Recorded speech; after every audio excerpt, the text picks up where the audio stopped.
Hello everybody, this is Belinda from Belinda's Book Nook, and I am here to do an August TBR / options TBR. I think if I base it on how I've been reading the last few months, these are just options. So TBR options, I guess that would be more likely because I probably won't read all the things, but I have things that I have in mind. And it's funny because things keep shifting literally from day to day. Before I recorded this, I changed my mind several times. And I don't know what that means for the month of August, but let's see what happens. August is also Women in Translation Month. And it was started outside of BookTube and outside of social media to bring more awareness to women's writing, international writing that has been translated. And it's a very small part of what the publishing pie does. And I think that it's an opportunity for us all to make sure that we do read some of these books so that we can continue to have more and more stuff translated so that we can read them. So one of the things I told you all at the beginning of the year is I didn't want to get into the situation where I was sidetracked by all of the different read-alongs and readathons and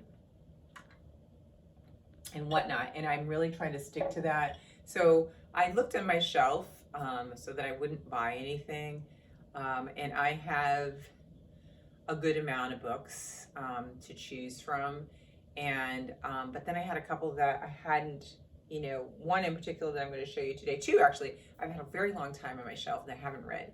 So maybe one of those will get pushed to the top of the pile or not. So I have that. But before we get to that, I wanted to talk about, I don't have the physical copy of this book. It has come in audio, so it is going to be read because I believe it was a long wait.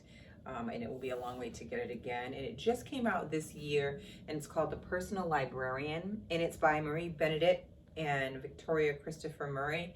And the cover is so tiny on this thing. It's really tiny. I don't know if you all can see it at all. Can you see that? So this one is a historical fiction, which I love. Marie Benedict, I have not read any of her books. She's written a lot of books, historical fictions, and she does a lot of research for her books. So I'm excited about reading this one, and I'll tell you why in a second. I know there's another one that she wrote that I definitely have had on my radar and I haven't read yet. So hopefully if I like this, and I will pick up that other book. The other woman is Victoria Christopher Murray, and I believe she's an African-American woman, and I think that she has written, I want to say, some contemporary novels prior to this, and inspirational fiction. So I think the two of them coming together to write this story will be great. And this story is about, it's based on, but a little known story about a woman named Belle DaCosta Green, who was J.P. Morgan's personal librarian. And it says she became one of the most powerful women in New York, despite the dangerous secret she kept in order to make her dreams come true. And the secret is that she's a Black woman. And in this time period, and even, the present, it would be challenging, but in this time period, this was kind of unheard of. But she was so fair-skinned, and she was able to pass. And so I'm always curious about books like that to see how the writer brings that to light, and to see how it plays out into the story. So I'm very intrigued by this. My sister read this already, and she's been raving about it. She's like, you gotta hurry up and read it. So I'm gonna get on it, because I've recommended so many books, and she's always read what I've told her, and pretty much she's enjoyed everything that I've recommended to her. So this, coming from her, is big. So I'm definitely going to read this one. So there is that one that's going to be on that. And because of that, one of the things that I was talking about, one of my BookTube friends here, is that wanting to pair my books with other books of similar topics, so you can kind of go in deeper into the topic. So if we're talking about the topic of passing, I don't think there's anything better than to look at Nella Larson's Passing. Now, I have had this I've had another edition, and then I got the Penguin edition because I wanted this edition of this book. This is a classic, and it's something that I've wanted to read for quite some time. So I really think that this plus this other book will give me really a meatier discussion for when I talk to you guys. So I've definitely, if I'm reading that, this has got to happen because I do want to do that. And I'll read the back to you about this one. It says, Claire Kenry is living on the edge, light-skinned, elegant, and ambitious. She's married to a racist white man unaware of her African-American heritage and has severed all ties to her past after deciding to pass as a white woman. Claire's childhood friend, Irene Redfield, just as light-skinned, has chosen to remain within the African-American community and is simultaneously allured and repelled by Claire's risky decision to engage in racial masquerade for personal and societal gain. After frequenting African-American-centric gatherings together in Harlem, Claire's interest in Irene turns into a homoerotic longing for Irene's Black identity, which she abandoned and can never embrace again. And she is forced to grapple with her decision to pass for white in a way that is both tragic and telling. I just think it's going to be a sad story, but it'd be very interesting to get this finally read. And it also will fulfill my desire to continue on more with classics. So I think those two are going to be an August read. This is a new book I got in my book haul. I definitely want to read it. I just feel like this feels like the time to read it because I have some other books that are going to be really heavy historical, factual books in the fall. So I thought that I'm going to try to pull a couple out so I don't have everything. And this one is The Office of Historical Corrections, and I believe it's a bunch of short stories by Danielle Evans. This is what the cover looks like. And, you know, it's exploring the whole idea of who gets to tell the story about history and what, you know, what we take away from the pieces that we, you know, that we are given. So it says in here, sharp and funny and brilliant and prescient, the stories and novella that make up the Office of Historical Corrections offer X-ray insights into complex human relationships, allowing them to speak large issues of race, culture, authority, and history. We meet Black and multiracial characters who are experiencing the universal confusions of lust and love, getting walloped by grief, all while exploring how history haunts us personally and collectively. Ultimately, these stories provoke us to think about the truths of American history, about who gets to tell them and the cost of setting the record straight, and it goes on. This one and the other one that I have by Clint, can't think of his last name. That's one of my new ones that I got for my birthday. I think are going to be just fantastic.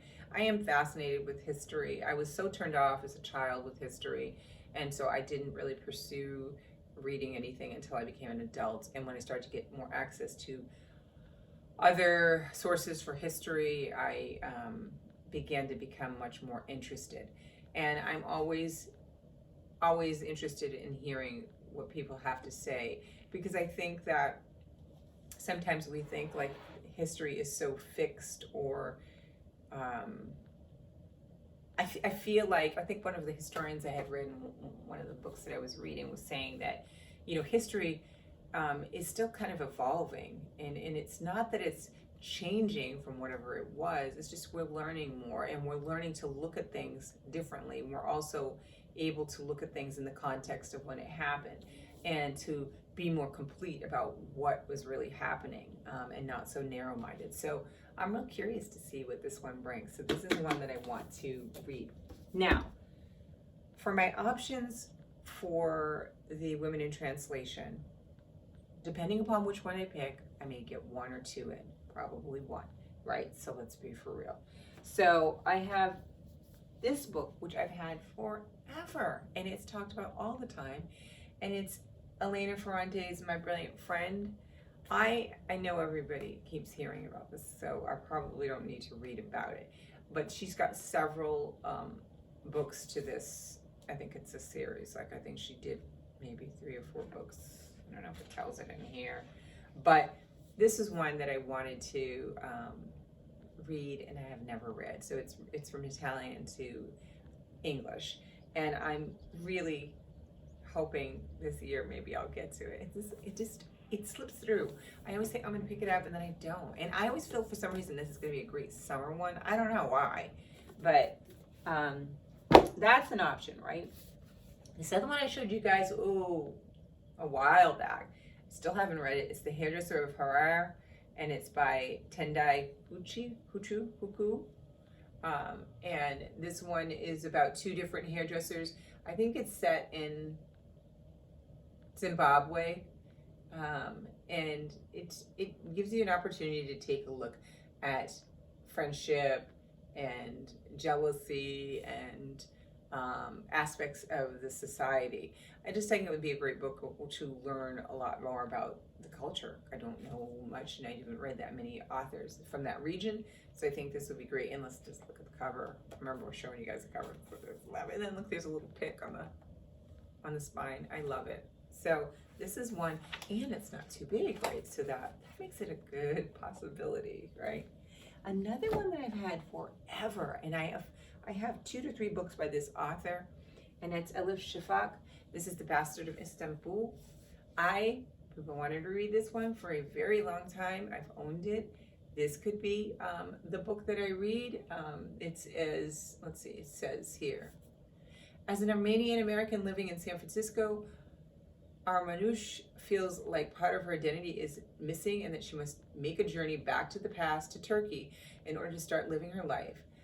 Asya is a 19-year-old woman living in extended all-female household in Istanbul who loves Johnny Cash and the French existentialists. The Bastard of Istanbul tells the story of the two families and a secret connection linking them to a violent event in the history of their homeland. Filled with humor and understanding, this exuberant, dramatic novel is about memory and forgetting, about the need to examine the past and the desire to erase it, and about Turkey itself. Right? Sounds good, right? And it's like, I think it won all sorts of awards, and I just have had it. I need to get to it. So this one is a big contender too, right? This other one, I know I'm not going to get to it, but I wanted to show it again. I got this in my book haul recently, and it's Jennifer Nasum Booga, and Nasum Booga Makumbi. I know. I need to look up names. And she, like we said, I wrote some other books, but I want to read this one. And this is The First Woman, and it's it says it's a coming of age classic. It says as Kirabu enters her teens, questions begin to gnaw at her, questioning which the adults in her life will do anything to ignore. Where is the mother she's never known, and why would she choose to leave her daughter behind? Inquisitive, headstrong, and unwilling to take one no for an answer, Kirabu sets out to find the truth for herself.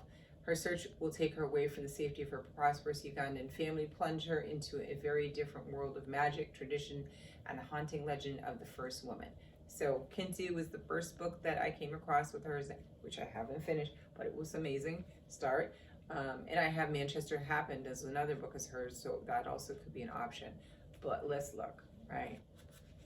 Even if it's amazing, which I'm sure it is, the reality of me being able to get anything else done with this and significance won't happen. So I have to find a time to do this. But I wanted to show it in case any of you didn't have one and wanted one. This could be a really good option. So that's it. I have probably maybe 10 to 15 more books really on my shelf that I've never read that could fulfill it, but I'm not going to take up any more of your time. Those are the things I'm thinking about for this month. I'm definitely going to get to the Personal Librarian. I definitely want to get to Nella Larson so that I can do a deep dive into the identity and the concept of passing and things like that. And then I got to pick which one I'm going to do for women in translation. So that's it. What are you guys reading?